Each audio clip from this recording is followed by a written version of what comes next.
truly wireless. So, that just, with a couple of exceptions, let's just say you still need to plug it in. But that being said, really, really fantastic lineup, really fantastic company. They do good work. And just want to call out a few of the specifics. So today, if you were just looking for a couple of speakers, okay, and let's just say you want to do a stereo pair in a living room, in a kitchen, in a bedroom, in a dining room, something like that, what of their speaker lineup would you go to, and why? Sure. So if you're just talking about getting some good music in a space, Sonos has a couple of different ways that they kind of break down their products. So they have what they're going to call a portable speaker, meaning something that has a battery built into it. There are two options there. They have the theater options, which are soundbars and subs, but in the middle they have their just what they call speaker or wireless speaker arrangement. So you have an Aero 100, an Aero 300, and the Sonos 5.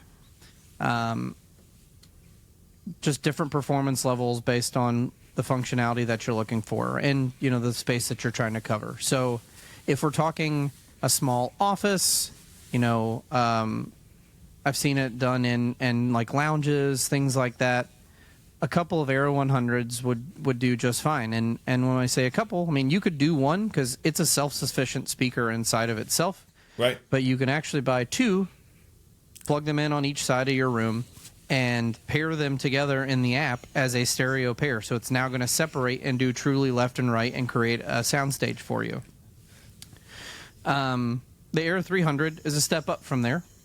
Yep. More drivers on the front.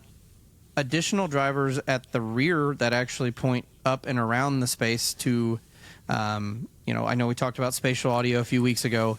Yep. It gives you the ability to be more immersive in that space. So two of those would just give you a better experience. And then you have the 5, which is the largest speaker with a built-in woofer. It is not set up for spatial audio, but it's what I would consider as that diehard stereo listener that wants the best stereo listening experience on a wireless speaker. A pair of those is going to be the best solution. Yep, absolutely. And I'm glad that you kind of qualified the Play5 that way, because we don't often think of them as competing in kind of that mid-tier bookshelf category.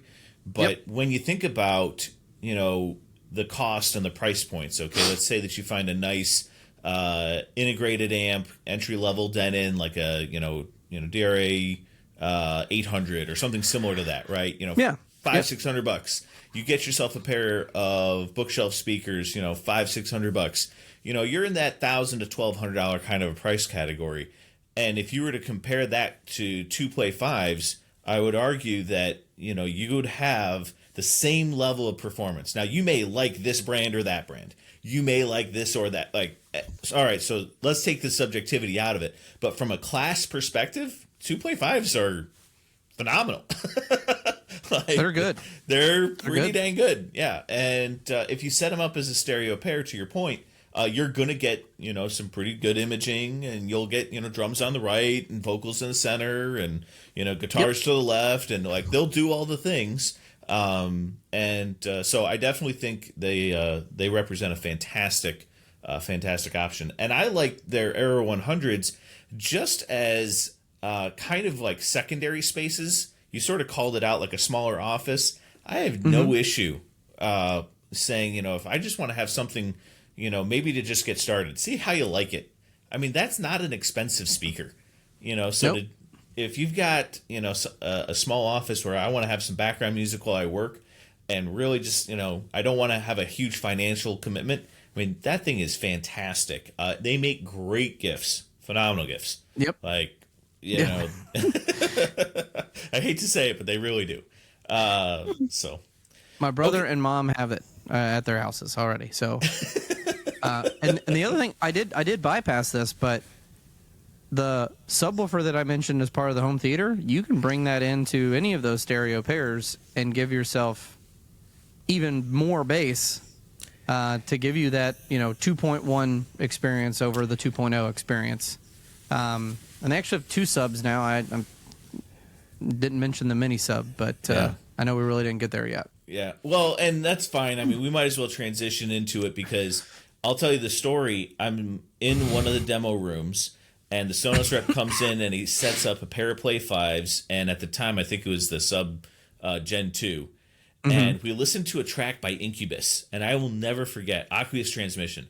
One of my favorite songs. It's really an amazing song. It has kind of this Asian feel to it. There's some great flutes. There's a bunch of traditional Chinese and Japanese instruments, and there's a drum and all this. And man, I could not believe how good it sounded with that sub. I mean, I'm sitting there listening to this, in a studio going, wow, like this is very impressive. Like, yep. And to build that up with a wired system, to get to that same level of performance, quite honestly, I think you'll get, dollar for dollar. You've got some very, very staunch competition, but you got to do a lot more work to get there. And I think that's really the big difference. You will probably get a little bit of a better result. Admittedly, you can tune that sound a little bit more to the way that you like it. But again, going back to it, for a plug and play solution, those things are awesome. Yep.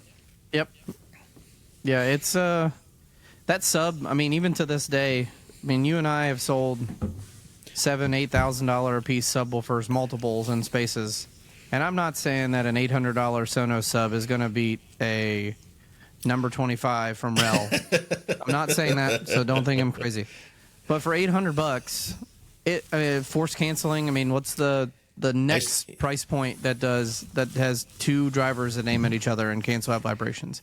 Yeah, 1,500, 2,000. So it's really hard to beat at that price point. For what it does. And it's got a lot of power too, and I'm glad you called out the isobaric design because it means that you don't have a rattle, so they're extremely flexible in terms of their installation. You don't have a lot of those issues where you do with a traditional subwoofer where it's down firing, for example, and you've got hardwood floors, and all of a sudden, like, this thing is bouncing all over the place, and the missus comes in and looks at you and says, "What did you put in my house?" Right? Yep. I'm just saying, like, none of those things happen because of that force canceling design, right? You have one subwoofer on one side, you have a second on the other, and again, they go in opposite phase to each other. So it's a really, really smart, really well executed sub. And their Sub Mini does a great job too. It does. I was pleasantly surprised when I heard that, quite honestly. It doesn't do, I think, some of that really low stuff. There is some physics limitations to smaller sizes and subwoofers. That becomes instantly apparent. But for what it is, right? You have to admit they've done a very nice job with it. I agree. I was actually blown away, especially for its size, because it's like a wastebasket in your office. Yep. And it packs a punch. Yep. Absolutely. And we keep talking about the sub, but the sound bars. I guess we can kind of